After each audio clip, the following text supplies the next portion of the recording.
અમદાવાદમાં ચોરીની ઘટનાઓ દિન પ્રતિદિન વધી રહી છે। શિયાળાની શરૂઆતની સાથે ચોર ટોળકીઓ પણ સક્રિય થઈ ગઈ છે। વસ્ત્રાપુરના સત્યમ મંગલોઝમાં તસ્કરો ત્રાટક્યા હોવાની ઘટના જોવા મળી।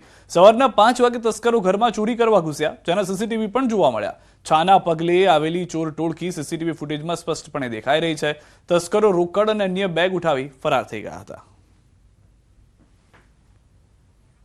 તો દ્રશ્યો આપ જોઈ રહ્યા છો કે કઈ રીતે ચોર ઘૂસે છે અંદર। જે ઘરની અંદર રખાવવામાં આવેલો કેમેરો હતો તેની અંદર બંને જે ચોર આવ્યા હતા, ત્યારબાદ ત્રીજો વ્યક્તિ જે ઘૂસે છે તેની ઘટના કેદ થઈ રહી છે। આ બે દ્રશ્યો આપ જોઈ રહ્યા છો। એક તરફ ભરૂચની અંદર ચોરીની ઘટના કે જે સીસીટીવીમાં કેદ થઈ, બીજી તરફ ઘરની અંદર જે કેમેરો રાખવામાં આવ્યો હતો તેની અંદર આ ચોર ટોળકી આવે છે, જોવે છે આસપાસથી શું નીકળી શકે એમ છે, તેની બાદ ચોરી કરી ફરાર થઈ જાય છે।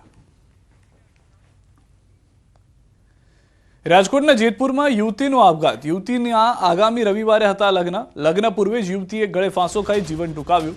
25 વર્ષીય સુરભી રાવલિયાના આપઘાતથી ચકચાર। 1 વર્ષ અગાઉ યુવતીના ભાઈનું પણ બીમારીથી મોત થયું હતું। ભાઈના મોતથી ભાંગી પડેલ યુવતીને માતા પિતાને છોડીને સાસરે જવું ન હોવાથી આપઘાત કર્યો હોવાનું પરિવારજનોએ જણાવ્યું। મૃતકના મૃતદેહને જેતપુર હોસ્પિટલ સરકારી ખાતે પીએમ અર્થે ખસેડીને જેતપુર સિટી પોલીસે સમગ્ર મામલે તપાસ હાથ ધરી છે।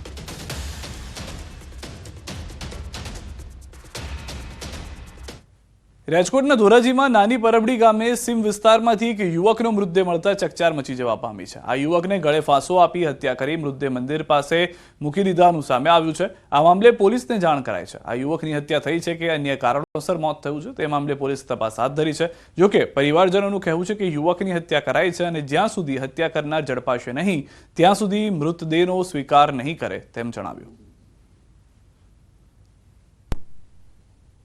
દીવાબત્તી કરવા આવ્યો અહીં મંદિરે, ત્યારે આ પોઝિશન મેં આની લાશ જોઈ અને એની ગાડી પડેલી છે, ત્યાં પડેલો હતો બરોબર।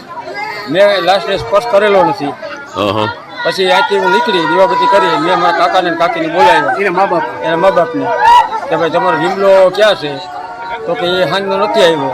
મેં કીધું એ મંદિરે આપણા દાદાના મંદિરની દિવાલે પડ્યો છે, એની ગાડી ત્યાં છે।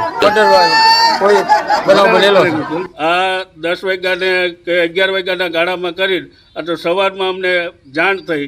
અમારા દાદા પરિવાર છે અહીંયા, અમારા સાગઠિયા પરિવારના સુરાપુરા દાદા, ત્યાં દીવાબત્તી કરવા આવતા અમારો ભત્રીજો એને આ જોયું અને અમને જાણ કરી। કોણે કર્યું છે? કઈ શંકા કોઈની ઉપર? શંકાસ્પદ હવે આમાં કેવી રીતે ખબર પડે સાહેબ?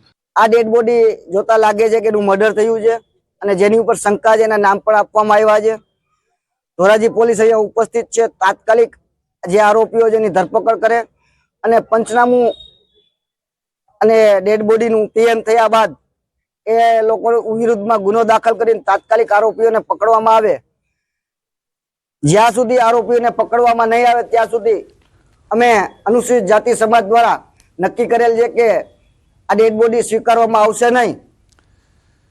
બનાસકાંઠામાં વધુ એક દુષ્કર્મની ઘટના। દાંતીવાડામાં અપહરણ બાદ દુષ્કર્મમાં 2 શખ્સોએ ગાડીમાં કર્યું હતું અપહરણ। યુવતી પર કારમાં સામૂહિક દુષ્કર્મ ગુજાર્યું। દૂધ ભરાવીને ઘરે જતી યુવતીનું કર્યું હતું અપહરણ। દુષ્કર્મ બાદ ગઢ નજીક યુવતીને છોડી ફરાર।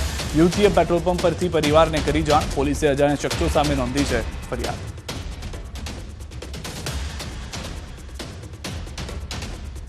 આ તરફ પાટણમાં બાળ તસ્કરી કેસમાં વધુ એકની અટકાયત થઈ છે। સાંઈ કૃપા હોસ્પિટલની મેનેજમેન્ટ કરનારની અટકાયત થઈ છે। મેનેજમેન્ટ કરનાર અમરત ચૌધરીની અટકાયત થઈ છે। બોગસ ડોક્યુમેન્ટ બનાવ્યા હોવાનું સામે આવ્યું, જેને કારણે એસઓજી પોલીસે અમરત ચૌધરીની અટકાયત કરી વધુ પૂછપરછ હાથ ધરી। રાધનપુર પાલિકામાંથી પ્રથમ બાળકનું જન્મ પ્રમાણપત્ર પણ નીકળ્યું હતું।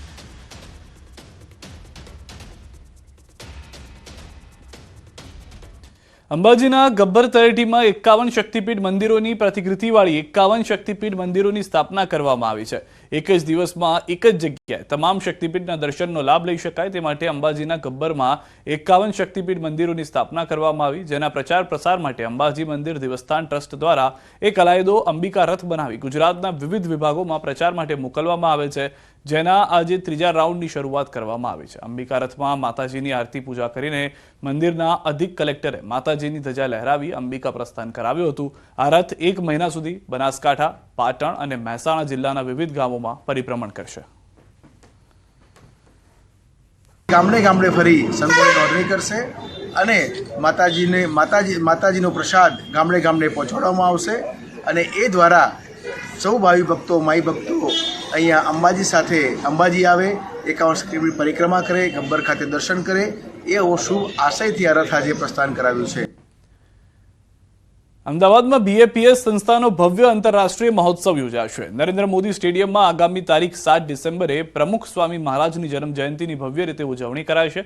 મોદી સ્ટેડિયમમાં કાર્યકર સુવર્ણ મહોત્સવ ઉજવાશે, જેમાં દેશ વિદેશથી આવતા 1 લાખથી વધુ કાર્યકરોનું અભિવાદન ઝીલવામાં આવશે. આ ઉજવણીથી પ્રમુખ સ્વામી મહારાજને તેમના જન્મદિવસ નિમિત્તે વિશિષ્ટ ભાવાંજલિ અર્પણ કરાશે. આ સમારોહમાં BAPSના આધ્યાત્મિક વડા મહંત સ્વામી મહારાજ ઉપસ્થિત રહેશે. સાથે કેન્દ્રીય ગૃહમંત્રી અમિત શાહ અને મુખ્યમંત્રી ભૂપેન્દ્ર પટેલ સહિત અનેક મહાનુભાવો હાજર રહેશે. મહોત્સવની તડામાર તૈયારીઓ શરૂ કરી દેવાઈ છે.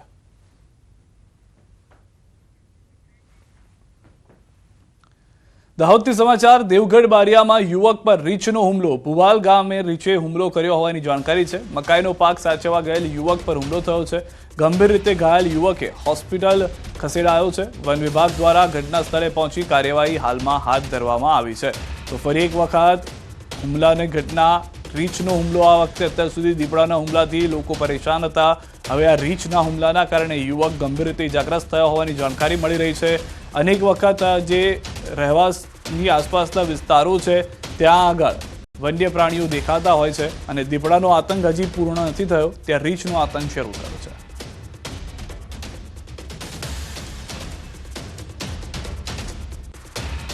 મકાઈનો પાક સાચવવા ગયેલ યુવક પર આ હુમલો થયો હોવાની પ્રાથમિક જાણકારી મળી રહી છે કે યુવક જે છે તે ખેત કામ સાથે જોડાયેલો હતો અને મકાઈનો જે પાક હતો તે સાચવવા ગયો હતો. સમાચારોમાં અત્યારે બસ આટલું જ. આપ જોતા રહો ગુજરાતની number 1 news channel news 18 Gujarati.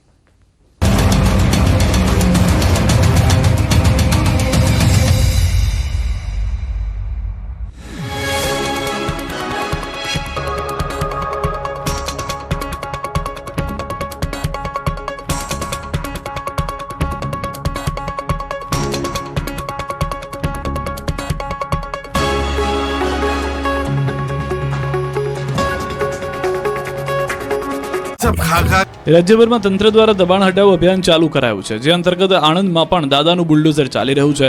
Anand નગરપાલિકાએ ગેરકાયદેસર દબાણો સામે કાર્યવાહી કરી. આણંદના જાહેર રસ્તાઓ પરના દબાણો પર તવાય બોલાવાય. આણંદ ટાઉન પોલીસને સાથે રાખી આણંદ નગરપાલિકાએ કાર્યવાહી હાથ ધરી. તંત્રની કાર્યવાહીથી ગેરકાયદેસર દબાણકર્તાઓમાં ફફડાટ ફેલાયો. ગેરકાયદેસર દબાણો દૂર કરવા મેગા ઓપરેશન હાથ ધરાયું. આણંદ ગુરુદ્વારા સર્કલથી આણંદ રેલવે સ્ટેશન સુધીના માર્ગ પર બિન અધિકૃત દબાણો દૂર કરી માર્ગ ખુલ્લો કરાયો. પાલિકાની ટીમે રોડ પર ઊભી રહેતી રેકડીઓ સહિતના જપ્ત કરી લેતા વેપારીઓમાં ફફડાટ ફેલાઈ ગયો. મહાઠગ ભૂપેન્દ્ર ઝાલાની માયાજાળને લઈને દરરોજ નવા ખુલાસા થઈ રહ્યા છે. ભૂપેન્દ્ર ઝાલાની ઠગ ટોળકીમાં હવે મહિલાઓ પણ સામેલ હોવાનો ઘટસ્ફોટ થયો છે. બીઝેડ ગ્રુપની એજન્ટ આરતી ચંપકલાલ જયસ્વાલ હોવાનું સામે આવ્યું છે. આરતીએ છેલ્લા 2 વર્ષથી લોકો પાસે કરોડોનું રૂપિયાનું રોકાણ કરાવ્યું હોવાનો આક્ષેપ છે. બીઝેડ તરફથી મર્સિડીઝ જેવી કાર મળતી હોવાનો ગ્રાહકોને આકર્ષવા ખેલ થતો હતો. એટલું જ નહીં, રોકાણકારોના રૂપિયાથી એક ભવ્ય શોરૂમ પણ બનાવાયો હતો અને તેના ઉદ્ઘાટન વખતનો વિડીયો પણ સામે આવ્યો છે. તો અરવલ્લીના બાયડમાં બીઝેડ ગ્રુપની ઓફિસમાં તાળા લાગી ગયા છે. CID ક્રાઇમના બરોડા બાદ 7 દિવસથી ઓફિસ બંધ છે. છેલ્લા 7 દિવસથી ઓફિસને તાળા મારી એજન્ટો ફરાર થઈ ગયા છે. બીઝેડનો કૌભાંડી ભૂપેન્દ્રસિંહ ચૌ તરફથી ઘેરાઈ જતા હવે ભૂપેન્દ્રને બચાવવા માટે પંટરિયાઓ મેદાને આવી ગયા છે. ભૂપેન્દ્રને બચાવવા ખોટા મેસેજ વાયરલ કર્યા. રોકાણકારોને મેસેજ કરી પૈસા ક્યાંય નહીં ડૂબે તેવો ખોટો ભરોસો આપવામાં આવી રહ્યો છે. એટલું જ નહીં, બીઝેડ ગ્રુપની સાથે રહેવાનો પણ ઉલ્લેખ કરાયો.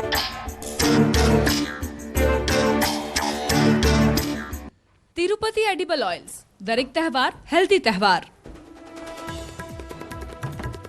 રાજકોટના જેતપુરમાં લગ્ન પહેલા યુવતીનો આપઘાત. 1 વર્ષ પહેલા ભાઈના મોતથી પડી ભાંગી હતી યુવતી. હિંમતનગરના રાયપુરમાં પ્રાથમિક